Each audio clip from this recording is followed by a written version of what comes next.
In the business of supper, the talisman was partly forgotten, and afterwards the three of them sat listening in an enthralled fashion to another installment of the soldier's adventures in India. After he had left, closing the door behind him, thoughts turned back to the paw. "Did you give him anything for that thing, father?" inquired Mrs. White, regarding her husband closely. A trifle," he said, colouring slightly. "He didn't want it, but I made him take it, and he pressed me again to throw it away." "Likely," said Herbert with pretend horror.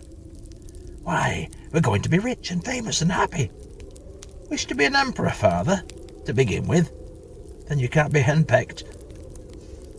He darted round the table, pursued by the maligned Mrs. White, armed with an antimacassar. Mr. White took the paw from his pocket and eyed it dubiously. "I don't know what to wish for, and that's a fact," he said slowly. "Seems I've got all I want." "If only you cleared the house, you'd be quite happy, wouldn't you?" Herbert said, with his hand on his shoulder.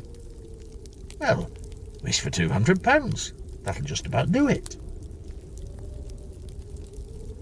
His father, smiling shamefacedly at his own credulity, held up the talisman as his son, with a solemn face somewhat marred by a wink at his mother, sat down at the piano and struck a few impressive chords. "I wish for £200, said the old man distinctly. A fine crash from the piano greeted the words, interrupted by a shuddering cry from the old man. His wife and son ran toward him. "It moved!" he cried with a glance of disgust at the object as it lay on the floor. "As I wished, it twisted in me hands like a snake." "Well, I don't see the money," said his son, as he picked it up and placed it on the table. "And I bet I never shall."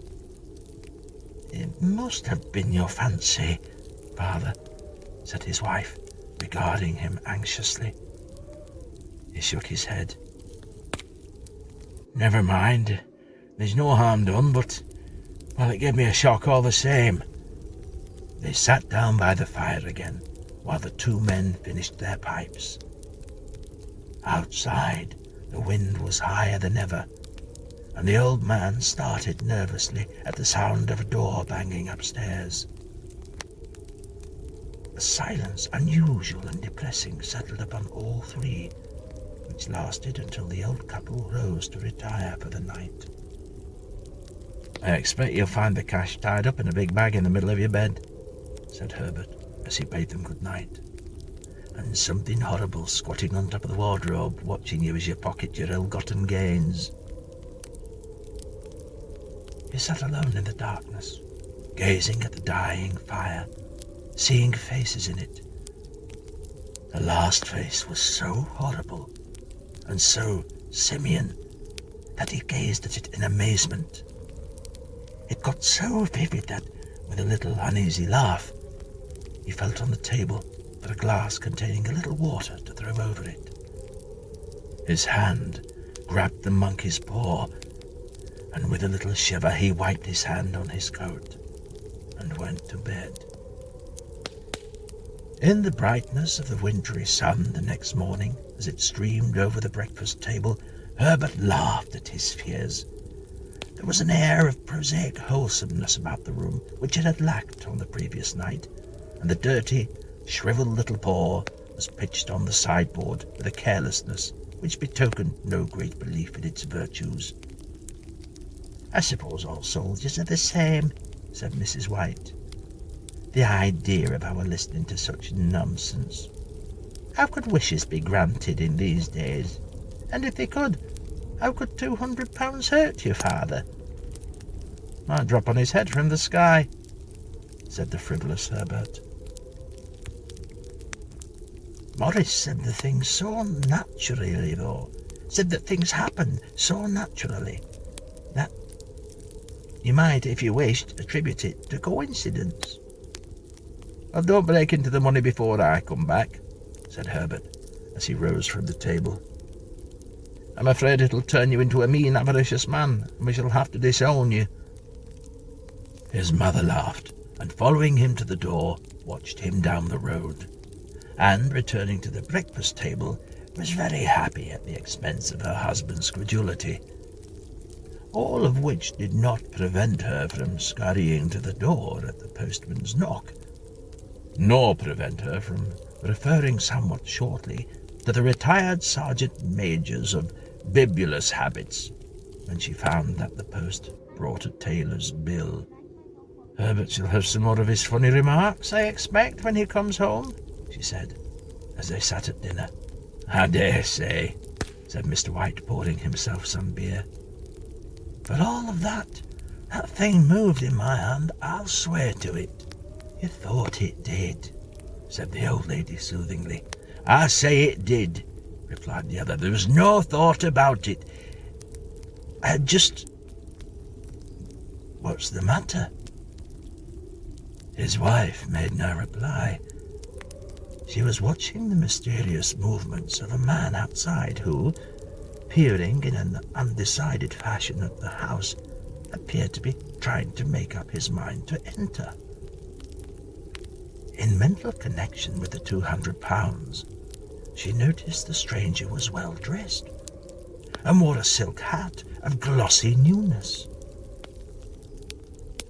3 times he paused at the gate, and then walked on again. The 4th time he stood with his hand upon it, and then, with sudden resolution, flung it open and walked up the path. Mrs. White, at the same moment, placed her hands behind her, and hurriedly unfastening the strings of her apron, hid that useful item of apparel beneath the cushion on the chair. She brought the stranger, who seemed ill at ease, into the room. He gazed at her furtively and listened in a preoccupied fashion as the old lady apologized for the appearance of the room and her husband's coat, a garment which he usually reserved for the garden. She then waited, as patiently as her sex would permit, for him to broach his business, but he was at first strangely silent. I was asked to call, he said at last, and stooped and picked a piece of cotton from his trousers. I come from Moore and Meggins. The old lady started. Is there anything the matter? She asked breathlessly. Has anything happened to Herbert? What is it? What is it? Her husband interposed. There, mother, he said hastily. Sit down and don't jump to conclusions. You've not brought bad news to us, I'm sure, sir. And he eyed the other wistfully. I'm sorry, began the visitor. Is he hurt? Demanded the mother. The visitor bowed in assent. Badly hurt, he said quietly, but he is not in any pain. Oh, thank God, said the old woman, clasping her hands. Thank God for that. She broke off suddenly, as the sinister meaning of the assurance dawned upon her, and she saw the awful confirmation of her fears in the other's averted face. She caught her breath, and turning to her slower-witted husband, laid her trembling old hand upon his. There was a long silence.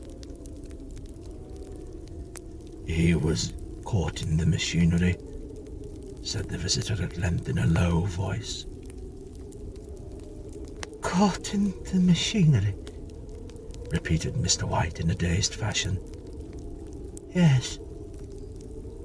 He sat staring blankly out at the window, and taking his wife's hand between his own, pressed it, as it had been wont to do in their old courting days nearly 40 years before. You was the only one left to us, he said, turning to the visitor. It is hard. The other coughed, and rising, walked slowly to the window. The firm wished me to convey their sincere sympathy with you in your great loss, he said, looking around. I beg that you will misunderstand. I am only their servant and merely obeying orders. There was no reply. The old woman's face was white, her eyes staring, and her breath inaudible.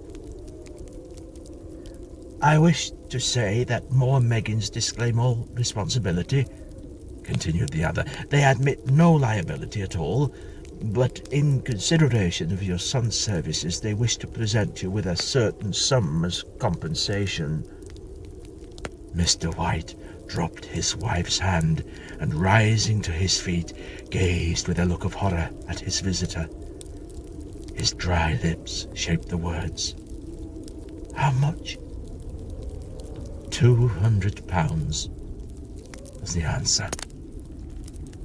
Unconscious of his wife's shriek, the old man smiled faintly, put out his hands like a sightless man, and dropped a senseless heap to the floor.